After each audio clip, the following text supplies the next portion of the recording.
It was the most intimidated I've ever been by another band, and Really? I don't like to relive it. Yeah, what a great guy though. I would have just doubled down and been like, dude, your body in Blade Trinity was dumb, bro. He was jacked in Blade Trinity.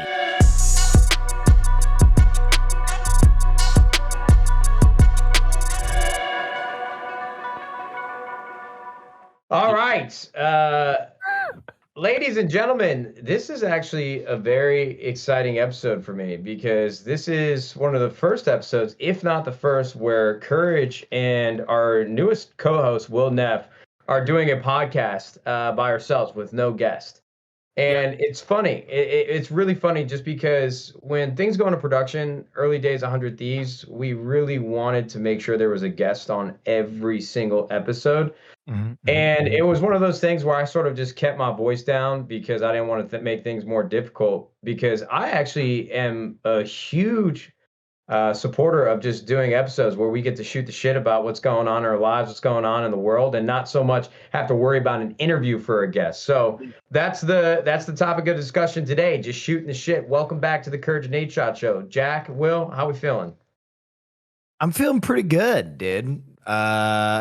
Just streaming from the confines of my own home, feeling pretty groovy. Worked out this morning, feel fit. That setting you're in, I've never seen your home setting, but it looks cozy. I like the colors. Cozy. It feels very warm and closed in. You know, reminds me of my mother's womb. You know. Oh wow. Okay. Yeah, nice. I think that's why human beings like cozy places, because instinctually they somehow go back to themselves in the womb. Jack, I'm sure you're loving this conversation. How was F1? Jack, you were in Austin, Texas, invited by McLaren to watch Lando Norris race. I mean, that might be the coolest thing that I've heard in a very long time. How'd that go? I mean, to be clear, I was invited by Valkyrae Esports and friends and the external team of Lando. And I say we just say it's McLaren. I mean, I had a lot of great talks with many people from McLaren. Man, F1 is something. I mean, that was quite the weekend. Largely due in part to why we're doing this remote is because I am vaccinated, but I think that no matter what, with where I was at and how busy that weekend was, with how many people came from across the world, if I had to take a coin flip right now on if I get COVID or not this week, I'd say there's a pretty good chance it happens because, sheesh, there was 400,000 people there. And today and yesterday at the Austin airports, they're like reporting it's the busiest days of all time. Well, and I want to hear more about the trip itself, but when I hear about 400,000 people in Austin, can you imagine what Miami's going to be like next year?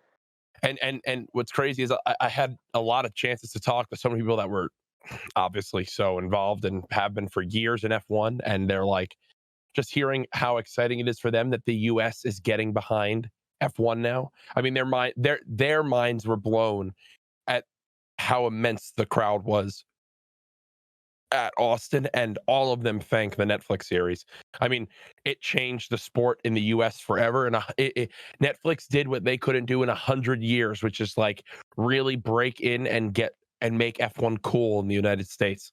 And 100%. I think I saw that like audiences and the actual Austin attendance was up like an absurd percentage. I mean, you said there was 400,000 people there. I think the last time they were in Austin, it was like 100,000 or something along those lines. I don't remember the actual number. Maybe we can find it at some point. This is where we need Alex to like Google for me real quick to fact check my stupid ass. But you're right. And what I'm excited about with the Drive to Survive series and what that did for F1 is what's going to happen with golf. Because you guys know that's very near and dear to my heart. They announced about a month or two ago that they're going to be creating a very similar series for the sport of golf. And what I always tell people is, golf seems very boring. I played it as a kid and enjoyed it, but I never watched it. And now that I'm older and actually understand the storylines and the rivalries behind the players and just the prestige of winning and who's careers are on the line, especially some of these like Corn Ferry Tours. Somebody like Ricky Fowler's been a household name in golf for forever. And this man hasn't won in so many years that by the end of this year or something, if he doesn't win an event, he's going to have to get his tour card again. It's actually unbelievable. So there's going to be a ton of storylines. You got Bryce DeChambeau and Brooks Koepka. And Phil Mickelson's win this year, if they had that video, like 50 years old. I'm telling you, and this is what it was for esports early days of Call of Duty, right? You know, one of the biggest issues that a lot of competitive games have is when you're watching people compete on stage, you might like the game, but you don't have any reason to root for them, so you're not invested in it. And that's what F1 gave to drivers. You're invested in the team, you're invested in where the drivers are signing, and that's what I think is going to happen for golf. Did you watch it, Will? Have you watched it? I did not. I've never been a big race guy. It's fascinating to me that like Formula One isn't bigger with like NASCAR being so big in our nation, right? Like that. That seems so strange to me that NASCAR is so fucking enormous and Formula One just never had the juice. I'm really excited about golf hyping up as well. My parents live in Pinehurst, and that's one of the golf. Yeah, it's one of the golf capitals of the world. So they're real juiced about everything that's been happening. Can I come and just like stay at your parents' house and play all the incredible golf course? We go together. Absolutely. We have a guest house, and if you ever just want to take a week there, it's all yours, brother. Well, I'm definitely going to take you up on that. Jack, what would you say was your favorite part of the event? Because in Will's case, him bringing up the fact that never was into racing, I still don't know if I'd be able to watch a full F1 race. Obviously, I enjoy the series and how well produced it is, but watching them go around the track over and over and over and over again, it's the same problem that I have with NASCAR. What was your total experience was like? Yeah, that's actually a really good point to bring up. I wanted to go for the full weekend, and to give actually like a little bit of a story. It's going to take me a couple minutes to get through here, but I think it'll be worth it. We got in on Thursday. We left early this morning. It was so packed leaving that we couldn't get a direct flight, so I was in a 2.5-hour layover in El Paso, Texas earlier. Made it back, and it was great. But this weekend I went and I had what's called Paddock Club access, which is like arguably the highest tier that you can get. It is, I guess, the highest tier you can get at a race, and I was very gratefully gifted it for the weekend for myself and Maddie through Veloce and Fanatec. So shout out to them. They were awesome. I know actually some of the guys that I was there with this weekend will be at the compound this week. So super excited to see them again. Fantastic time. The weekend was unreal. I mean, how fast the cars are, and then you see it in person and you're like, what on earth is They're this? loud too. They're very loud. You wouldn't expect the noise. And I found out that 10 years ago, like where we were sitting 10 years ago, you would not physically be able to sit there without having ear protection on from how even louder the cars used to be compared to now, and they're still absurdly loud. So, as now someone who's become a fan of the Netflix series, started to follow these drivers, become really good friends with Lando Norris, being so invested and wanted to see him do well this weekend. Unfortunately, it was kind of a pretty meh race from him, as he would say himself.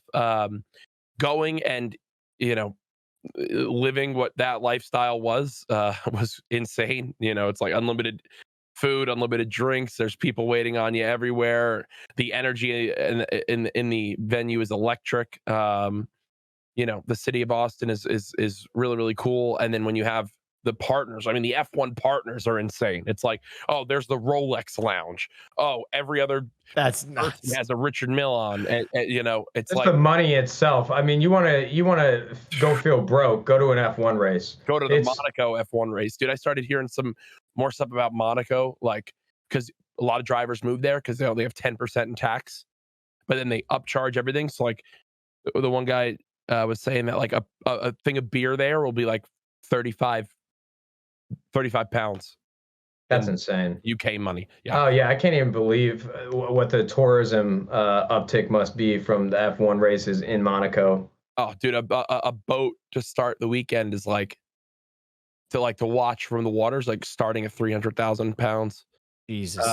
Jesus. Like the tickets this weekend, if I'm not mistaken, they were like $8,000 a day tickets. Again, great. I got gifted them, and I'm extremely grateful. And I was showing. You can still afford it. Do you see Tom Cruise? I didn't. There was a Tom Cruise was there with Ferrari. Yeah, so there was a lot of celebrities. So each team has their own. Or no, it was Ben Stiller. Sorry, I think it was Ben Stiller. Oh, commonly. Did you see Ben Stiller? Tom Cruise and Ben Stiller. Exactly. The paddock is 4 levels tall. First level is off limits to the public. It's the pit. So like the paddock is right above the pit. So you know how in Netflix Drive to Survive, Matt, in the intro, the car pulls in and it shows from the top down the crew changing the tires. Like that's the view we had from where we're sitting over like Alfa Romeo and everything. And then we were right at the start of the starting grid. So when the race begins and the horn sound was awesome. And like Shaq was there. You had Mega the Stallion there. I think Serena Williams was there, and many more celebrities that I can't even begin to remember or name because it was just too many. The Austin airport was so congested that they recommended getting there 4 hours earlier before your flight because there was so many private jets flying out of there that Logan Paul posted a video of like his private jet flying over the other private jets like on the way in, and it was like what on earth? That in itself would have been fun to watch. Yeah. I can't even imagine. I mean, I was sure you went to some after parties. Yeah. Who was the most famous person that you saw besides the racers there? I mean, probably would have been Shaq. I mean, he was literally taller than them when they were on the podium. Those memes were so funny of them just making Shaq so huge. Dude, they just kept making him bigger and bigger. Yeah. I was next to the actress who played the daughter on The Sopranos, Meadow Soprano. Oh, that's cool. And there again, because of how big the paddock is, like it's not like it's like this is where all the VIP guests go into one room. So there was a ton of people spread out. I just didn't really go outside of where we were because the booth, the area we were in had actually a lot of space, really good viewing angles, and it was just a really it was right towards where the entrance was. It was easy to get to, so I loved it. The racing itself, great. I loved the start, but it was hot. I mean, Austin is the track was like 103 degrees for the racers, and like there were certain paddock club rules, like you can't wear shorts, you can't you can't have this, that, So I had jeans on, I was sweating, so I was like, all right. I saw the first few laps. Now I'm gonna go watch on the screens inside and get more rosé for my 6th time today and eat more of the delicious food. So that was really cool. And then once I knew Lando wasn't going to make it, I had dinners that night that I wanted to go and see people. Once I knew Lando wasn't going to get really higher than P8, P7, with like 15 laps left, we began to head out because if you go read the comments on like the Circuit of the Americas and the F1 Instagram posts, it's people like, we were stuck without water for 5 hours trying to leave because like there's a lot of private jet traffic, man. You don't want to be the last one in the PJ line. Yeah, that's basically it. No, like getting out of the venue, there's just not the infrastructure there. There's like 3 2-lane roads that leave the venue, and it's just they need to scale it up if they're going to do more races there in the future. They just need to get more roads and more ways in and out. I can tell you that right away. So overall, it was a very successful weekend. Overall, can't wait to go to the next one. It was so cool learning about the W series, the women's series that started 2 years ago. Jamie Chadwick, who is on Veloce, just won back-to-back world championships. She is so badass.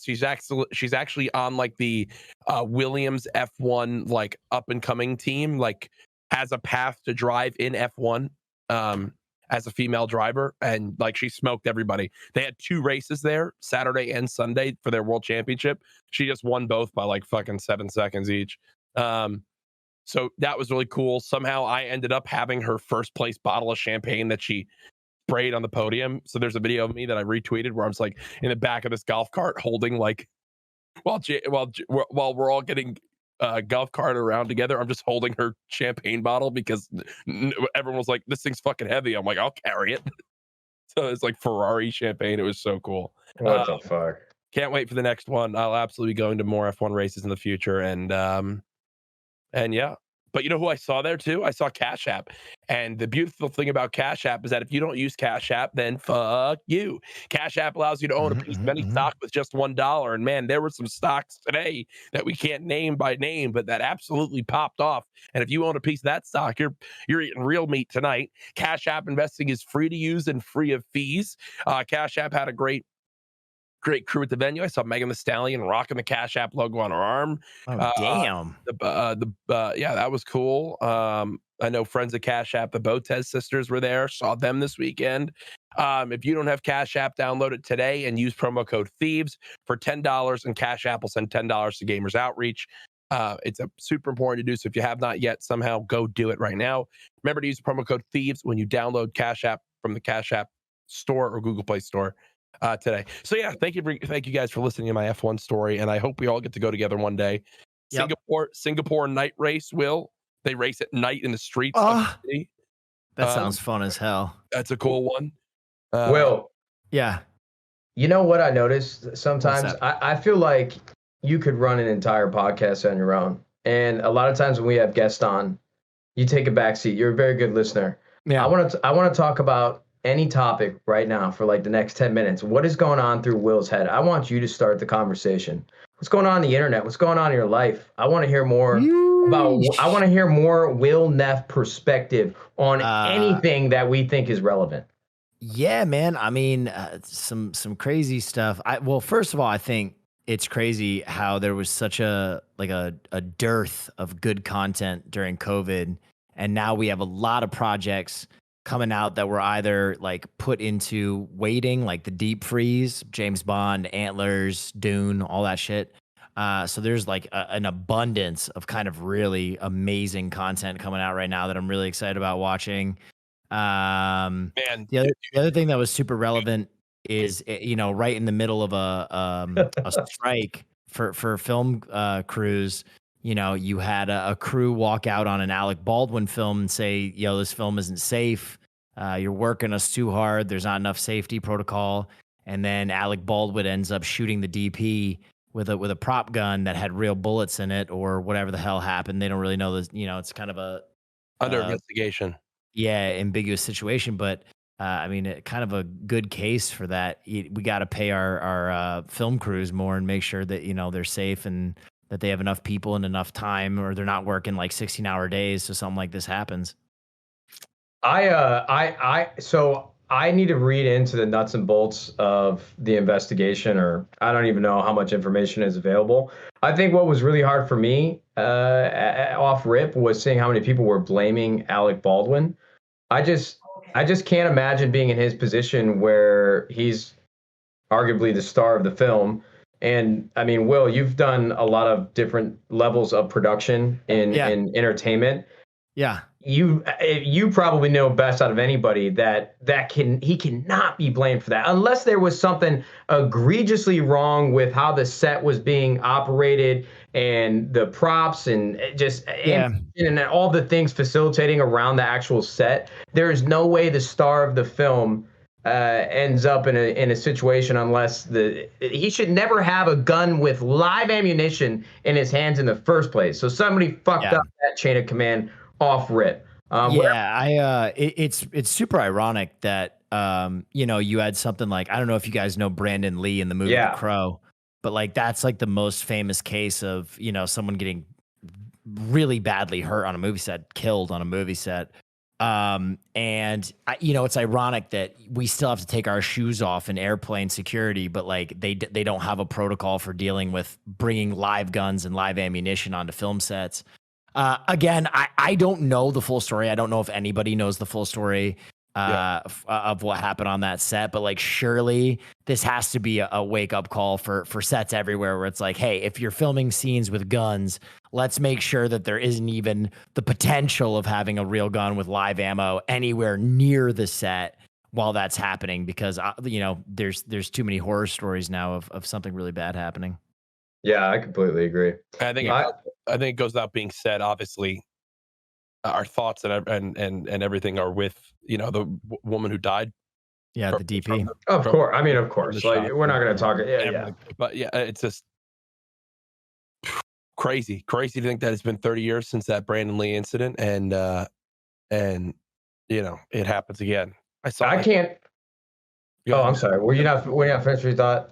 It's hard to tell. I got a little bit of delay on this Discord. I was just gonna say, I saw that like his family keeps up his account, like, or has opened accounts to keep the dialogue going around safety and these things, like, of Brandon Lee, and now like they were saying like, look, even now 30 years later, like so many improvements still need to be made. Yeah. Go ahead. Other big news today. I'm sure we all saw it. FaZe Clan announcing that they're going public via SPAC at a $1 billion, a whopping $1 billion valuation. Damn. This is unprecedented, obviously unprecedented, just because for so many reasons. This is the first time that an esports team, well, other people can argue teams over in Europe, there's a couple that are public, and then you have like Enthusiast Gaming or something that's like the umbrella company that owns Luminosity and a bunch of other media companies. They've got like a $1 billion market cap on the Canadian stock market, and I think they're actually going to be listing on the NASDAQ at one point. And you have Astralis in Europe and all that, but it was the first time I think I've seen a North American team have to offer up all of their financials publicly, which I think there's always been a lot of ambiguity when the Forbes lists come out every single year and they talk about the most valuable teams. And then the esports critics will talk about these $200, $300, $400 million valuations that we've seen in the last couple of years, and they don't have the revenue to justify. I mean, you can argue against the multiple, against the actual revenue, just because like in tech companies or companies going public, like a 10 to 15 to 20x multiple against revenue is really not that too far off base. But for me, FaZe Clan been around for 11 years. I actually think this is incredible for the gaming industry. Obviously, as an owner of a team, I'm pretty excited just to see how it pans out. Because FaZe Clan undoubtedly, like, you cannot argue the impact that they've had on gaming culture and bringing more mainstream eyeballs and industry entertainment folks into the world of gaming, which I think is just an incredible win, regardless of the controversies that they've been a part of over the years. I think what FaZe Clan has done will be remembered for all of time in gaming. So I'm excited to see how this public offering goes. I think what people don't understand, because, you know, we've obviously in this world of 100 Thieves, I've been paying attention to SPACs, and we've had people approach us and talk to us. It's an incredibly difficult and long drawn out process. I mean, FaZe Clan made the announcement today. They probably won't actually be listed on the NASDAQ until, you know, end of Q1 next year, early Q2. It's like 3 to 5 months. And what gets really interesting for me is a lot of these guys that are a part of FaZe Clan, when you're a public officer, you know, like a C-suite level employee for a public company, you cannot fuck up anything. You are fucked. If you say the wrong thing, the SEC and all these regulatory institutions will be on your ass. Yeah. I mean, I think you're right. I think obviously they are going to be held to a totally different standard. And you know, I think you're absolutely correct. It's just great for gaming, right? I think anytime that eyes and legitimacy gets brought to our market, it's good. But, you know, that will be a double-edged sword, because, you know, FaZe is going to have a lot of eyeballs on them, not just from our industry, but now from, you know, people in the market who are watching, and this is going to be bellwether. You know, can they justify that $1 billion valuation? Yeah, and what's interesting to me too is oh shit, I lost my train of thought. FaZe Clan $1 billion valuation. Will Neff, you knocked me off my block. Well, oh man, I had something really great to add. I did. You threw me off when you stopped talking, because I was like, oh, he's speaking so eloquently and so well spoken. I've got like another 30 seconds before I should jump in here. Well, I mean, if you want to try to think of it, I'm just gonna say, like, man, to see this and you know, think of where FaZe started. I think what they've done a great job with today is just they keep sending out periodic tweets, just looking back, you know, on their history, and being like, remembering that majority of like the legitimacy and the core of their business at one point was just their New York team house. Yeah. That Trick little shotting in their team house. like, and now it's $1 billion, getting it listed for $1 billion. Well, and I know, listen, for anybody watching, I know that there's going to be tons of critics, speaking about this valuation. I'm not a financial expert in any way when it comes to, I mean, I know that I'm the head of like a private company, but I have a lot of smart people around me. I think what is really cool about FaZe Clan going public and their ticker going to be changing over to FaZe from their holdings company.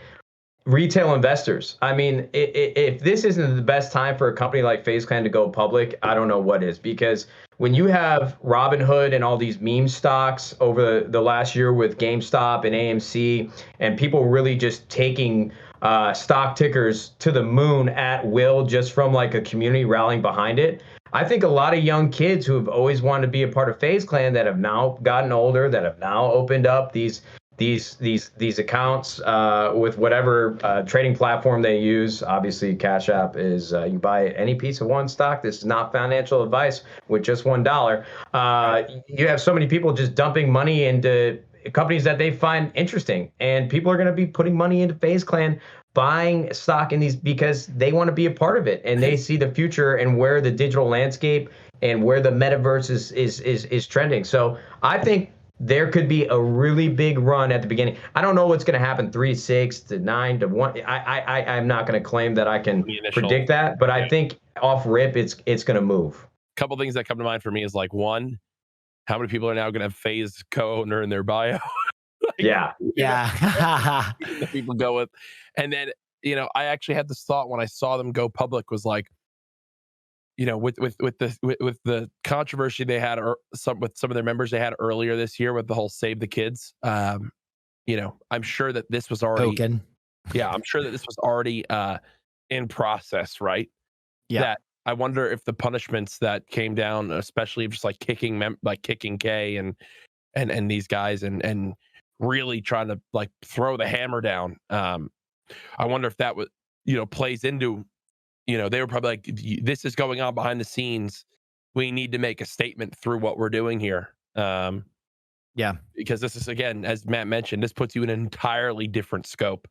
And you can't have anything that can throw that out of loop.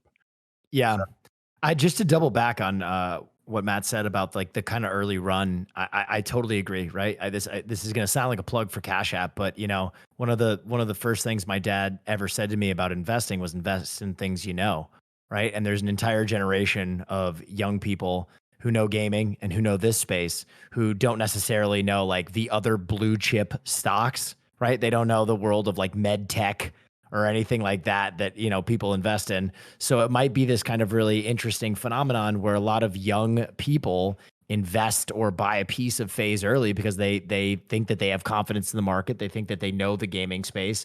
And they're like, wait, this is something that I know. I can be an early adapter of this. I can put, and it's easier than ever to get into ownership and of stock and investment. So it could be a really interesting phenomenon, and we could see a lot of people kind of take their first steps into trading stock, which would be fascinating and just kind of good for young people in general. What's your dad? That advice he gave you is what fucked me up like 4 years ago. Just because. Really? Well, I think it's so interesting. Like Tesla, today they just hit a $1 trillion market cap for the very first time, right? And I bought a Tesla 4 years ago, and I knew as soon as I sat in the car that this was the future. I mean, just the tools that I had at my fingertips, the technology of that car. I haven't updated that thing from, they have new hardware and new software, and the software will update, but I have hardware limitations now. But even then, this thing is 4 years old, and it does more than what my Porsche does now in 2022. So 5 years total. I knew after driving that car that, aside from like all the operational logistical nightmares Tesla's had publicly, and I'm not a stock trader, I don't ever give advice, and I don't know a fucking thing about the market. I've never studied it, but I could have told you that Tesla was going to be successful after driving that car once. I wish I would have just dumped a bunch of money into Tesla because somebody, a year after I bought the car, somebody sent me a tweet that was basically, if you would have put $100,000 and what you spent on that car into Tesla stock, it would be worth like $750,000 right now. And that's the type of shit that fucks me up. Like I knew it just not learning anything in school about the stock market and how these things actually work. The rational, logical part of my brain, knowing what I know now, is like, what the fuck was I thinking, and why did I not think of this? Can I share something crazy really quick? Will, sorry,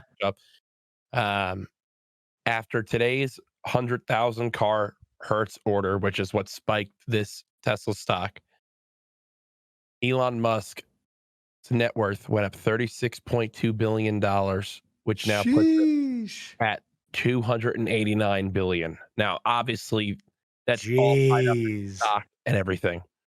But his hypothetical net worth, this is what Bloomberg.com is saying. I don't know how legitimate of a source that is, but Bloomberg is very legitimate. Okay. Bloomberg is like Bloomberg is very legitimate. I chop trees in New World. Okay. $36 billion in one fucking day. So pardon my French. That's a lot of money, man. It's just like, Understatement. He might be leading in the race to the first trillionaire. I mean, and to piggyback off Matt, I agree. I mean, I got my Lamborghini truck last year, and you know, it's like a car from the 18th century compared to Matt's Tesla, which is 4 years older than it. Like the Tesla is just unbelievable. And when you think of the fact that California has already said that by the year 2035, you won't be able to buy gas-powered vehicles here. Mm-hmm. When you look at carbon emissions in the world, hell, even going to F1 this weekend, when you think of how much goes into F1 as a sport from a carbon footprint standpoint, oh yeah, I almost feel like it's one of those things that they just kind of want to keep turning a blind eye to. Hopefully no one goes and puts them under the microscope, because it's got to be unfathomable. And so it's crazy to think of where Tesla is right now. And I don't know a ton about stocks. I'm not going to act like I do, but I feel like we could do this podcast 5 years from now and be like, wow, remember when we were talking about Tesla only being at $1 trillion market cap? Like, it's now the most popular car in the world by far. Yeah, I mean, I don't know. It's fucking unbelievable. I don't want to stay too long on because I don't want people to think I'm an idiot. But other big news today, saw it trending on Twitter today. I don't know if it's going to end up being true or not. Did you guys see that Keemstar announced his retirement? He is releasing an entire video tomorrow explaining what he said. I mean, it literally has over 37,000 tweets on Twitter right now at the moment.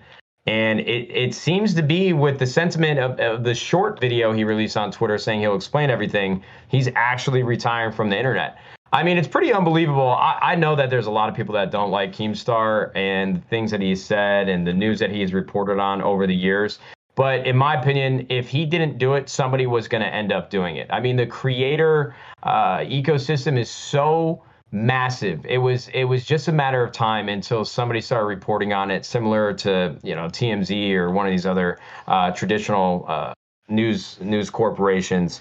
And I mean, think about it. This guy has been operating. Not only did Keemstar's channel get terminated like 4 or 5 times, this channel has existed since 2014. It has over 1.2 billion views. Oh, wait. Yeah, 1.2 billion views, which is unprecedented. And so I'm curious. I think he'll probably have just somebody take over for him as a full-time host.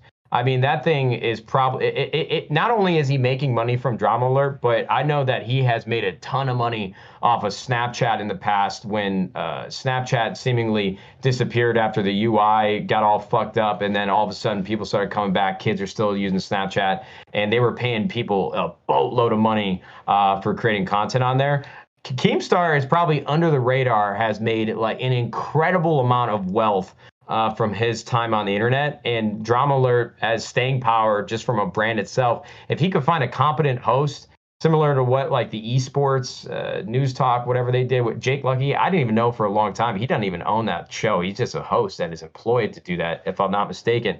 Keemstar can do the same thing. I mean, he's tested hosts before in the past to take over for like a week or two. So he could probably just pay somebody, decent salary. Hey, I'm offering you a job where you'll be in front of hundreds of thousands of people every single day. Not going to pay you much, but here you go. So I'm curious to see how it all pans out.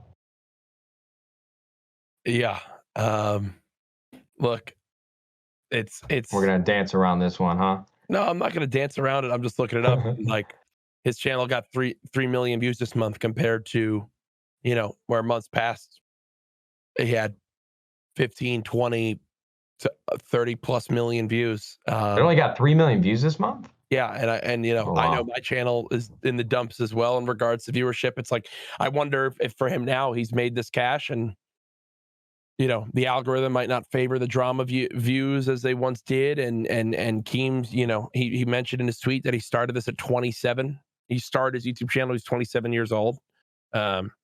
He's like pushing 40 now, I think. So when you've made this much money, I know he's got a child and everything like that. It's like, hell, man, when it gets to a point, you're probably just like, all right, what am I still doing this for? I'll play devil's advocate on this one. Yeah, I know a lot of motherfuckers who retire to just push attention to their shit. Right? Like how many times have we seen that like, oh, this is the last Rolling Stones tour. You gotta go to it. Just kidding. Fuck you. Like take a year off. You know what I mean? Like a lot of creators do this. A lot of fighters say this. Yeah. A lot of rappers do this. Like, remember when Little Uzi Vert was like, yeah, I'm done. Everybody's like, what? Yeah, I'm retiring. I don't know if that was Logic's plan. Logic technically did it. And Keemstar has quit like 25 times in the past. Yeah. It's actually, a really good point. I just saw it trending today. I'm like, well, I got to bring it up. Yeah. I mean, listen, I'll be very frank. Keemstar has not been the nicest guy to a lot of people that I hold pretty dear to my heart. Yeah. I've never had a personal issue with him, but as I said, he's not been too kind to a lot of people I love. So, I think it's probably a publicity thing, or the juice wasn't there like it used to be, so we had to draw attention somehow. That's my take. Hey, bro, I'm about to do the same shit then. Yeah, dude. This Formula One thing was my last thing, dude. 37,000 tweets today. Then, sheesh, I better get on top of that, bro, because Lord knows. But yeah, no, I mean that is entirely true as well. So whatever happens, I guess we'll see. And you know what? Maybe we'll make a $10 bet, Will Neff. We'll see where things are 3 months from now. Right. Yeah. And hell yeah. I'll buy you a nice candlelit lunch. I'll take that. Of course you would. Of course you would. I'm trying to figure out, whether we keep this in the podcast or not, if we should talk about the Valkyrae situation with the reflect skin, just because I'm sure it's probably top of mind. Let's talk about it, and then you guys can decide afterward. I had some thoughts about this. My whole take on this, I'm gonna be real. I'm gonna give a take on this, regardless of how you feel about the product, right? Because I honestly think that the outrage is inflated, right? How many fucking beauty products are anti-aging, right? Oh, I know, dude. You can't fucking stop aging. Why is no one fucking losing their mind about all the anti-aging, anti-wrinkle shit? It's a beauty product, man. So like, regardless of how you feel about blue light, I think she got called out on that. It is what it is. Day one, I was kind of like, whatever. Day two, I'm like, wow, this is kind of really juicing. Day three, when I looked at LSF, and there were no less than 30 Ray posts, right? And everyone's take on Ray. The term I used on my stream is, this is ghoulish. This is fucking fiddlin' Ben's chiseler shit. People are like carrion birds right now. They see like a corpse or any kind of thing that they can take advantage of, and they're just cranking it. And it's like, to err is human. And to me, Ray is a person who has built her career on being a decent human being and a good creator. So for everybody in the world to just come out of the fucking, darkness and be like, well, I'm a goddamn beauty expert now, and this is a scam and blah, blah, blah, blah.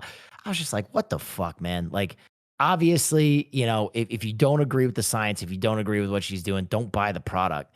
I just hate that it became like the vogue thing to do, to just like take shots at a person who has been a pretty decent human being the entirety of her career. That's my take.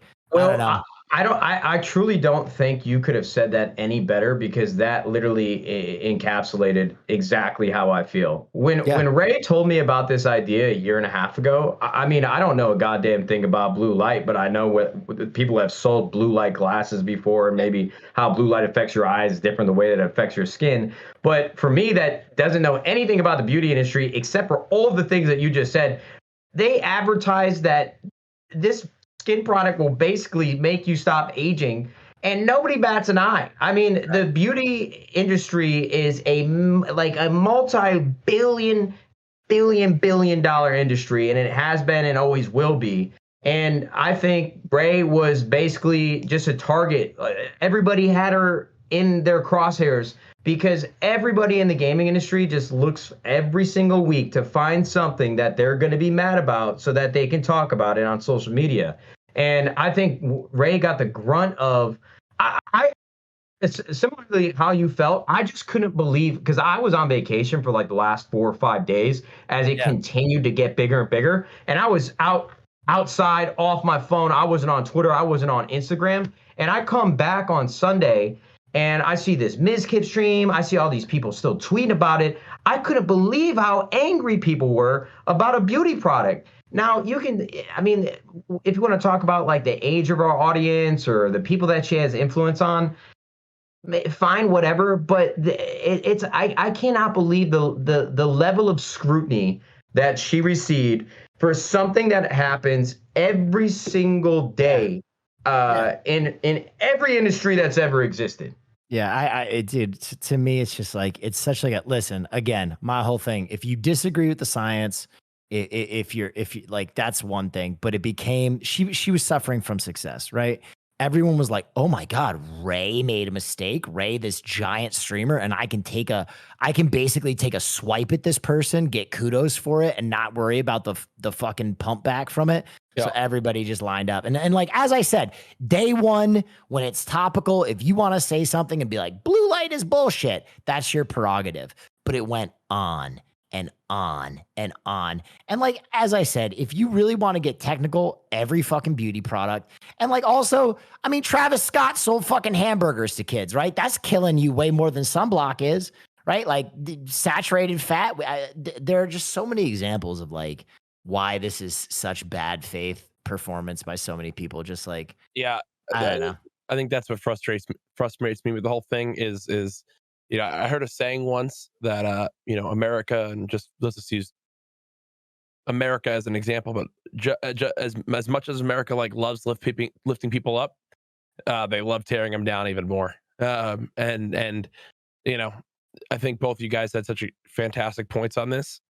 From my perspective, we know Ray in this industry, I would argue, almost better than anybody outside of like her roommates, from how much time we've spent with her.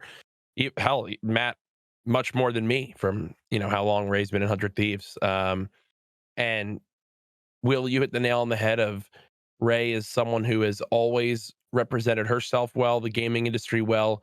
You know her behind the scenes. She couldn't hurt a fly. You know, there's a reason why we joke with like the knife collection she has is because like it's just so far from like how, you know, calm and bubbly her personality is. And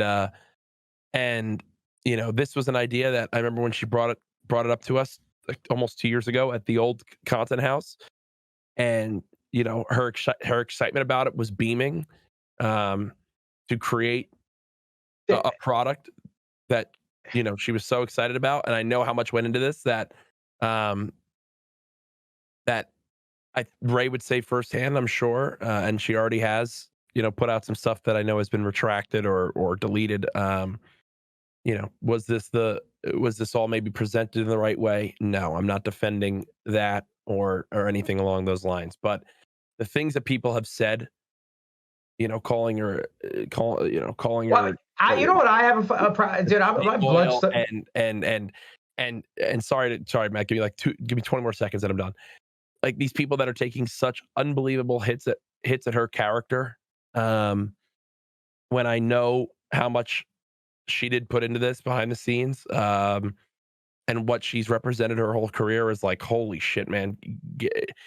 People are just terrible. They really are. And the last thing I'll say on this topic is friendship. Okay.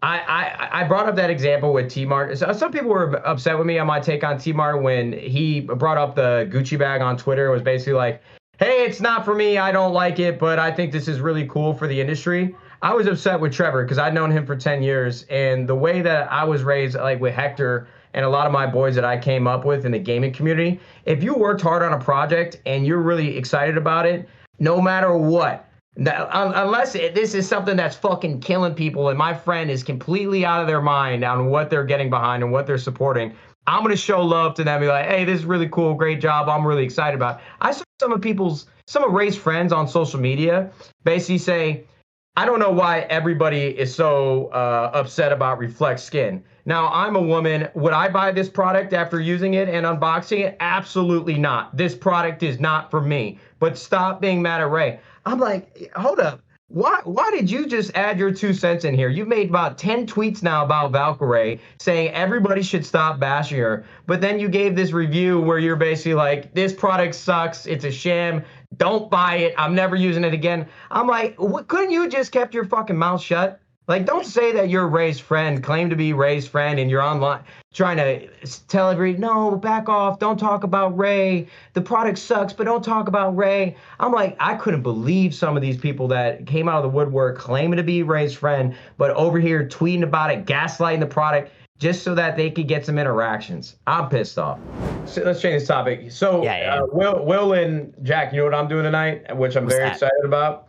When I get home, I am going to go downstairs and watch Dune in the theater room. Why are you reading my mind? Why did you do this? I wanted to ask. Wanted to watch it again. You want to do that tonight?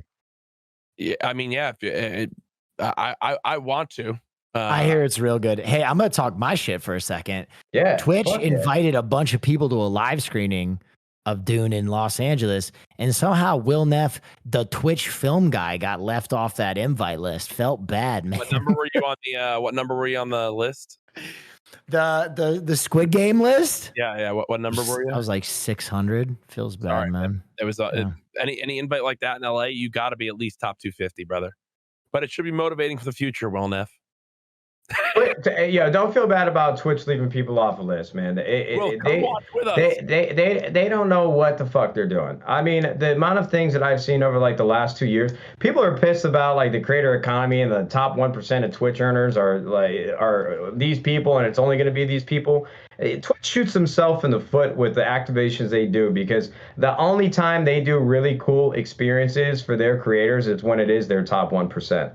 They don't go down to the lower levels in the fucking dungeons, which I'm not saying you are. I'm not in this example, but I'm saying they do an awful job of uplifting smaller creators. Yeah, feels bad, man. Listen, Will, you want to come over and watch in the theater room? Will, I'll order you pizza. Hell yeah, dude. It's got surround sound and a Restoration Hardware cloud couch, dude. I can light a candle and jerk you off. Fire. Oh, hey now. That second part, real nice. I actually, my really good friend Maven flew down from Dallas to meet me in Austin to see it. Technically 6 hours before it went. Like, you know, they do those pre-screening, like release at midnight, but there's a showing at 6 p.m. Yeah, we got in for that, and you got to go see it for sure. And I read the book. I read the book. So you read the book? I'm for the first time in my life, I had a movie. Damn, that thing is like 1,000+ pages. That's a dense one. But so that added to my excitement. And as someone, I tweeted out, so it's not spoilers, but as someone who read the book, it lived up to my excitement and like my vision of what the characters were. Which really made me happy. So can't wait for that, Matt. I'm absolutely down to do that. I might fall. Yeah, I'm definitely watching it tonight. Like 5 hours. Dang. Yeah. So Dune was great. A must watch. Will. Yes. You're mentioning other movies you were excited about. Did you see James Bond yet, Matt? Did you see James Bond? No, I haven't seen James Bond yet. I'm really excited for Guillermo del Toro's film that he produced, Antlers.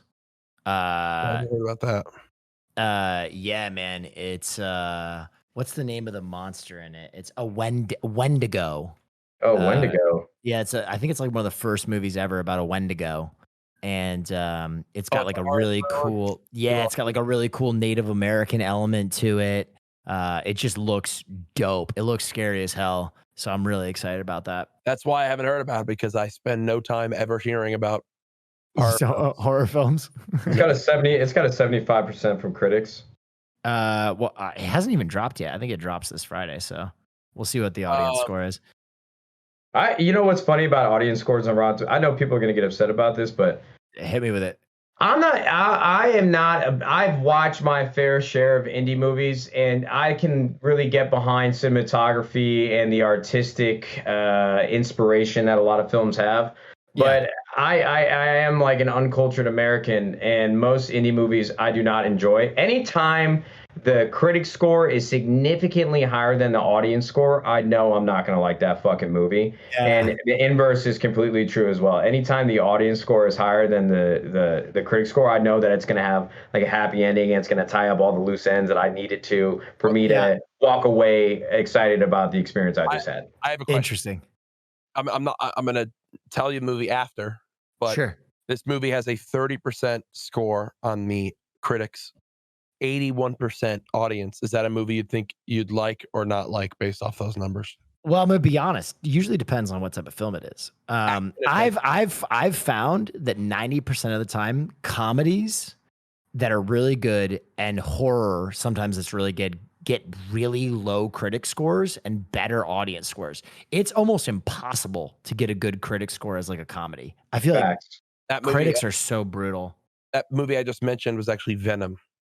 Interesting. Venom at 30% critic score, 81% audience. I was just on Rotten Tomatoes looking at is that the new one, Venom Let There Be Carnage, or is that the original one? Harrelson, the one from a few years ago. Yeah. You know, I think that film got a lot of leeway because specifically because of Spider-Man 3, the Raimi film. I think when Raimi did Spider-Man 3, his portrayal of Venom was so poorly done that all the Spider-Man fans were like, "What have you done?" And to see kind of just an accurate portrayal of Venom on screen juiced a lot of people up.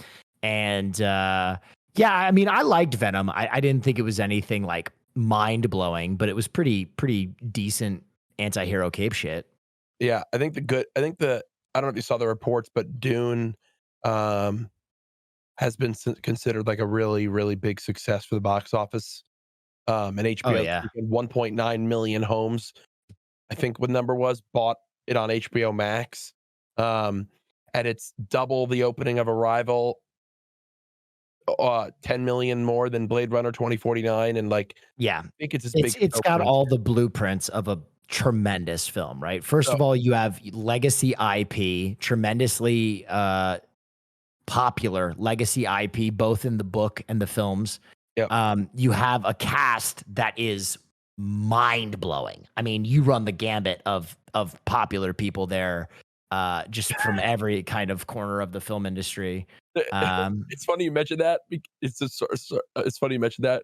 I'm on the cast and crew for it, Will, and you're talking about how robust the cast is. Yeah, I had to hit the drop down arrow to see like Javier Bardem, Batista, Zendaya. Like that's how many insane actors there are. It's nuts, man. They did it in alphabetical order, and they're on list fucking 2.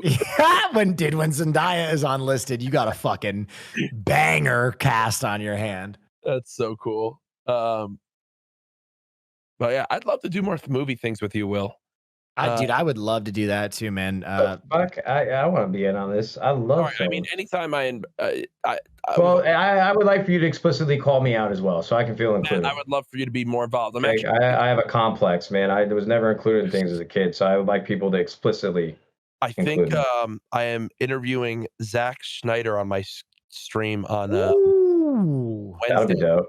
Which I'm really excited about. And like, I've told my agency Loaded, like I really want to begin to push more into film in regards to just doing things with movies, and I'm not necessarily saying acting, but we're in LA, like red carpet, just interviewing actors. Like I thought it was so cool what FaZe did for Dune, like the FaZe Dune integration. And like Epic Games invited me to the Venom 2 screening. I have a question. Are you interviewing him because of the release of Army of Thieves? I think so, yeah. What a great crossover. Yeah, true. Maybe that's why it's happening. I interviewed Ryan Reynolds for the launch of Deadpool way back in the day. Oh, that's so dope, dude. It was the most nervous I've ever been, and quite literally, I could not keep up with Ryan Reynolds' wit and confidence, and I sound like a babbling idiot throughout the entirety of the film. At one point, at the beginning of the interview, I complimented him on Blade 3. Yeah. Because I love the Blade series, and Blade Trinity. Course, yeah, I didn't think Blade Trinity was the best movie in the world, but I think Ryan Reynolds in Blade Trinity was like a percentage of what you would see Ryan Reynolds as Deadpool, just like this smart mouth fucking asshole. Yeah. And so I told him that I love that film, and he literally looked at me like I was the dumbest person on the planet. It was the most intimidated I've ever been by another man, and really? I don't like to relive it. Yeah, what a great guy though. I would have just doubled down and been like, dude, your body in Blade Trinity was dumb, bro. He was jacked in Blade Trinity. He was do you guys remember that? He was yoked. Oh, dude, I would have had sex with him 100%. But I'm not as quick and as comedic as you would be, Will. I can be quick-witted and comedic with people that I know really well, but if I don't know you, man, it's tough for me to jump in there and be confident. I'm just not that type of person. Yeah, I just Googled on a work computer Blade Trinity Ryan Reynolds shirtless. So he was like Brad Pitt in Snatch, man. Yeah. One of those roles where everyone was like, damn, this boy is shredded. Brad Pitt in Snatch was one of my favorite. It was like Brad Pitt in Snatch I dream about it. Just like this gypsy fucking boxer. His accent was hilarious. It was so good. I love Snatch. One of my favorite films. Dude, I love how life imitates art with that one too. Like how he was the pikey fucking boxing champion, and now we have a pikey boxing champion, right? In Fury. Like that literally came to pass, right? I think that's so funny. Well, my favorite director is Christopher Nolan. His next project is called Oppenheimer. And like last week, he got announced that Cillian Murphy is going to be the lead role, and 2 days ago, it's been discussed that Emily Blunt is in talks to star in it as well. Is it about the creation of the atomic bomb? Yes. That's going to be amazing. Oppenheimer has one of the dopest quotes ever. I think he was the one who said, "I have become death, destroyer of worlds," after they tested the nuclear bomb the first time. Didn't he say he regretted it so much? Oh, dude, I think that entire team, after they did the first test, was like, what the fuck? Dude, can you imagine a group of scientists, right? Like gentle, nerdy people put their minds to a project. They're living out in the middle of the fucking desert. They can't talk to anyone about it. You know, the government's telling them this is a world-saving project. And the first time they demo it, it's a nuclear blast. And they're watching a nuclear blast and they're just like, oh my God, man. This is like everything changed. The moment they imagine watching something, anything, and being like the entire world just changed. We just changed everything for forever. It's like when I'm watching the Great British Bake Off and they don't let their bread proof enough. So when it comes out of the oven, and Johnny Hollywood is like, what the fuck is this proof? It's too cakey. Yeah, dude, my favorite is when they make something on the British Bake Off that I've never heard of, and Hollywood is like, "You call this a penny farthing cake? Look at the spiraling on the." They just like, and it's too. Yeah. It's got too much flavor. It's too much. The way that you just described the nuclear bomb and its inception just it gave me chills. Can you imagine the feeling that they must have had in the pits of their stomachs and their minds racing after they had reports back of how many people died in Japan? Yeah. I mean, I mean, here's the quote. The sentiment. I want to hear the quote. Maybe the sentiment was different for them in the moment, just because of the attack that came from Pearl Harbor in Japan. So maybe people were happy about it. But now knowing what we have today, I don't know. Go ahead. I'd love to hear the quote. So as he witnessed the first detonation of a nuclear weapon on July 16th, 1945, a piece of Hindu scripture ran through the mind of Robert Oppenheimer. Now I am become death, the destroyer of worlds. That is the coldest. I know, dude. That shit is so cool, dude. Oh my god, that is so sick. That just might be colder than when 50 Cent walked out on stage at the end of Get Rich or Die Trying and took off his bulletproof vest. Yep. Those are in the same bucket for me. That was it's like that Dame Lillard hitting that half court 3-pointer and doing the True. That's like what Virgin Jack in high school thought like getting a Modern Warfare 2 nuke was like. Like that's what I would say in my head when I'd launch that shit in TDM on fucking Afghan. Yeah. Kill streak. Now I am become death, destroyer of worlds. Burn it. Dude, they got a quote from the God of High School. It's an anime, and it always came up as like a translation on the bottom left of the screen.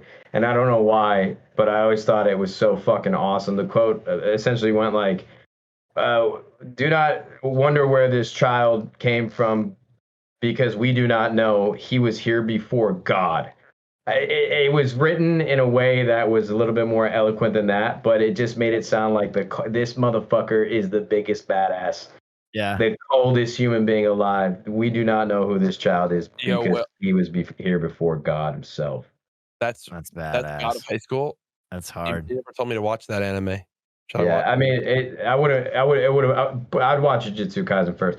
The God of High School is really, it's good, but it's like 35 episodes, and it would have been so much better if it were like 70.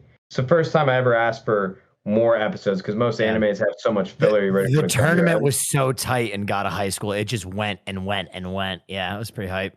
It just, the pacing of it would have been incredible if it were 20 to 30 to 40 episodes longer. So there's a podcast I'd love to listen to, like Ear Biscuits, and it's Rhett and Link. And most of their episodes, well, basically all their episodes, revolve around like a question or a topic that they go like really in depth in. And I think for an episode in the future that I'd love to do with just us three is to like go through like the top 100 movie list. Or just my god, yes, man. Movies. I just linked in the podcast general chat, Will. Jackson has this in his house with his roommates. Yeah. It's the top 100 movies. It's a poster, and they're all like this gold that then when you watch the movie, you scratch it off to show that you've. Oh, that's hype, man. And when I was over there the last time, they were like, yeah, our rules are you're not allowed to scratch off the movie unless you watch it with at least one other roommate in this house. And everything, and like going through and seeing what they've watched, but then also seeing what they haven't watched. I think it's just a cool thing. And all right, I'm going through it. So far, I've scratched off every movie on the first 2 rows. Wait a minute. I might have seen every movie. Hold on. I mean, I wouldn't doubt it. You're Will Neff. Wait. Oh, I have one I haven't seen. 3 Idiots? What is 3 Idiots? It's us, Will. A Hindi language 2009 Indian film. Well, I got to see this one. There you go. 4 to 10.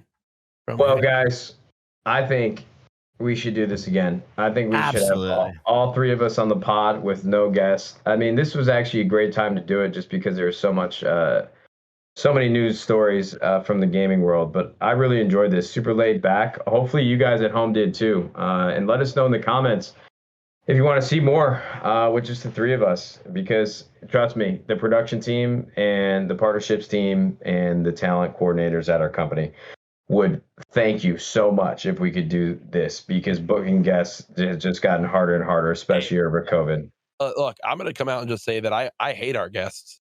Yeah, me too. I hated XQC. I hated Ninja. And I don't even remember who else we had on. So Dr. Lupo before them. hate him too. Yeah. All right. Thank you guys for watching. Appreciate it. Shout out Cash App again. Love chatting with you guys. And let's go watch Dune, Matt. I love you all.